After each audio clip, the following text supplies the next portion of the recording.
Hi everyone, it's Jen from Sundae Baubles. Hope that you're all doing well. Today we have a special video on Jello and Bakelite.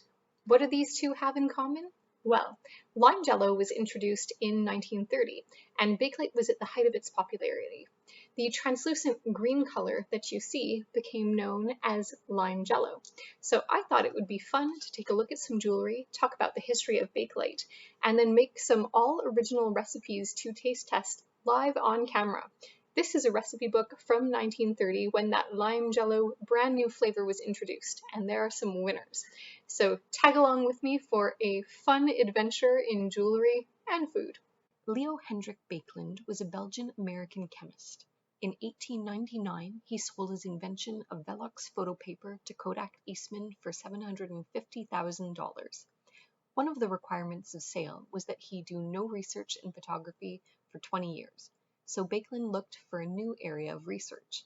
In 1900, he studied electrochemistry in Germany, and then he set out experimenting in his workshop. Baekeland was a practical man, and after his first taste of success, he entered the field of synthetic resins to make money. Bakelite was the first plastic invented that retained its shape after being heated. Radios, telephones, and electrical insulators were made of Bakelite because of its excellent electrical insulation and heat resistance. Soon, its application spread to most branches of industry, and even novelties and buttons were made of Bakelite. Bakelite quickly became known as the material of 1,000 uses. Seen here is a catalog from 1924 touting all of the household items that Bakelite can be used in. The invention of Bakelite marks the beginning of the age of plastics. Bakelite was the first plastic invented that retained its shape after being heated, and Baekeland was the father of the plastics industry. Here in 1924, he is on the cover of Time magazine. Bakelite was made from phenol, known as carbolic acid, and formaldehyde.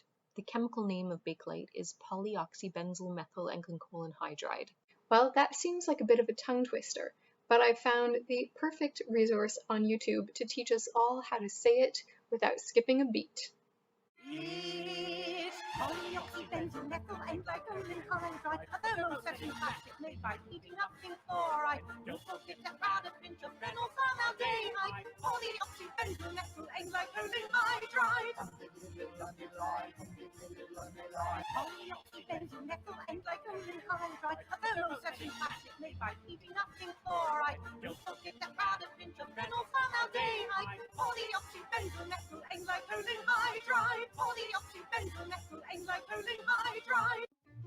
Now let's talk about Bakelite in jewelry. A lot of what you see today that is labeled Bakelite may in fact not be Bakelite. It is actually more likely to be Catalin, which was created by another corporation. At the end of the day, their composition is very much the same, although the processes are different. Let's take a closer look. Let's compare Bakelite and Catalin. In 1907, Bakelite was created and used primarily for electronics, circuits, toys, and industrial applications. The material of 1,000 uses was often dark in color and opaque. It didn't lend itself as well to consumer goods and jewelry, and in the 1920s, the Catalin Corporation created Catalin or Cristal, essentially the same composition with a slower cooling process, allowing for a translucent look, which was favored for jewelry and consumer goods. This became known as the gem of modern industry. It's important to note that most collectors use Bakelite, Catalin, and Cristal interchangeably. Solid and marble varieties were available in all colors, where transparent colors came in yellow to amber, green, and red. Bakelite jewelry was versatile. It could be carved, reverse carved, laminated, overdyed, and even clad with metal. One of the most common ways collectors test their Bakelite is by applying semichrome polish to a Q-tip and rubbing their piece. If it's Bakelite, the semichrome turns tobacco yellow. Let's take a look at the jewelry. We've got a lovely necklace as well as 3 bangles that I want to show you. These are all the translucent variety. We've got one that is known as apple juice and the other as lime jello. Let's get in close. These translucent bangles are the apple juice and lime jello colors of Bakelite, a perfect match for this early Bakelite necklace.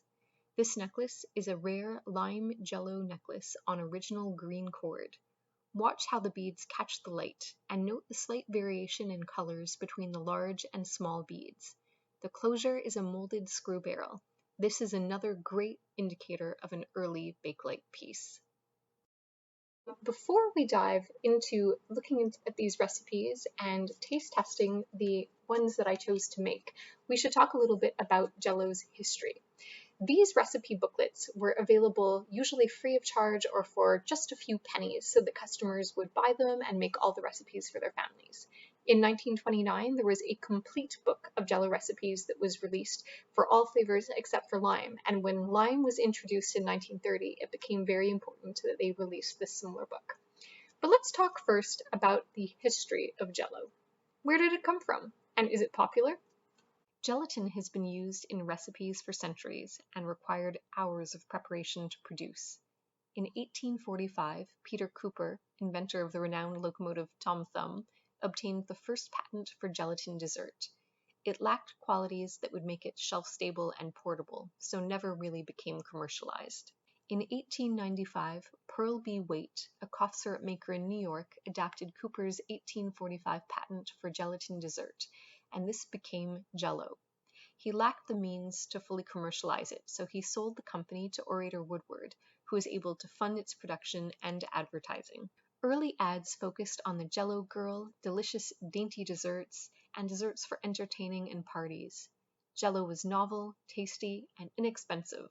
With home refrigeration now becoming commonplace, it was also very simple to make. Smart marketing ensured that the brand was instantly recognizable. Consistent boxes with red lettering were placed on shelves, and there was no doubt that you were buying Jello when you looked for that red logo, according to their ads. During the Depression era, Jello changed their marketing approach to focus on being a food stretcher.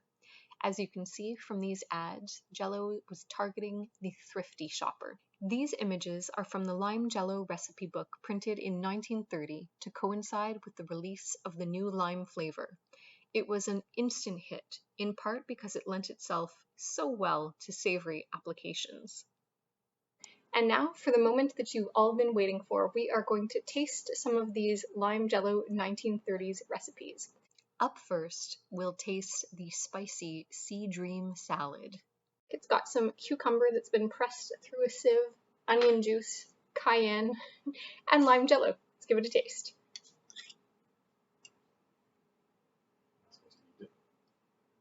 I have a guest with me who's also tasting.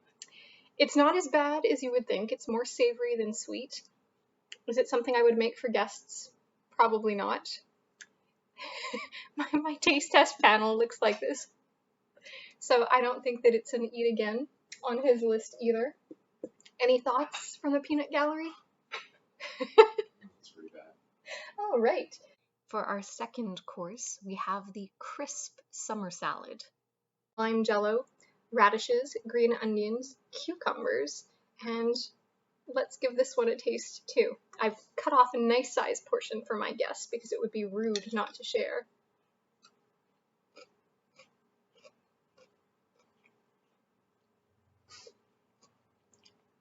You know, with the vinegar, the cucumbers almost pickle. I think the texture makes it better than the first one. The vegetables make it better. The vegetables make it better. Is this a make again? Would you like me to serve it when your family comes? That's a no. The perfection salad is our third course today. The perfection salad, and again, a lovely chunk cut off for our guest. This one has red pimentos or red peppers, some cabbage, a lot of celery, and a little bit of green pepper to accompany the lime jello and vinegar. Let's give it a taste.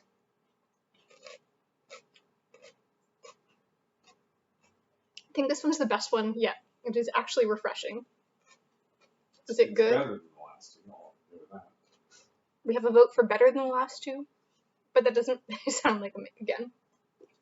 Okay, to not be too torturous, we do have two desserts. Our fourth course is the lime mallow sponge. So to make this, you have to dissolve 10 marshmallows in the lime jello while it's still hot. As it cools down, you then whip it with an egg beater. And this one is a dessert. You can serve it with marshmallow fluff on top if you like. That was good. This one's actually pretty good. Kids would eat it. No one would complain if you served it. It's not that much effort. Probably make again. Got a thumbs up from our taste testers too. The Ocean Crest Bavarian is our 5th and final course. The last dessert was made in these special Jello molds. In the 30s, you could send away for 6 of them for a dime. And I actually had to create the initial layer using just Jello, and then layer in some whipped Jello alongside with some slivered almonds, dates, and almond extract to create quite a beautiful dessert. And this one is known as the Ocean Crest Bavarian. So let's take a taste of this one. It is the pièce de résistance. This one is delicious. It tastes like pistachios, and hands down, it is the one that I would want to serve my guests. And my husband, who is my taste tester, agrees. So of all of them, this would be the one to try making. Thank you so much for coming along this adventure today. Jello, recipes, Bakelite. I hope you had fun. If you'd like to see more of these culinary jewelry adventures, drop me a line or a comment. And if you're big into making Jello salads or desserts, tell me what your favorite one is. Have a wonderful day, and I will see you again soon.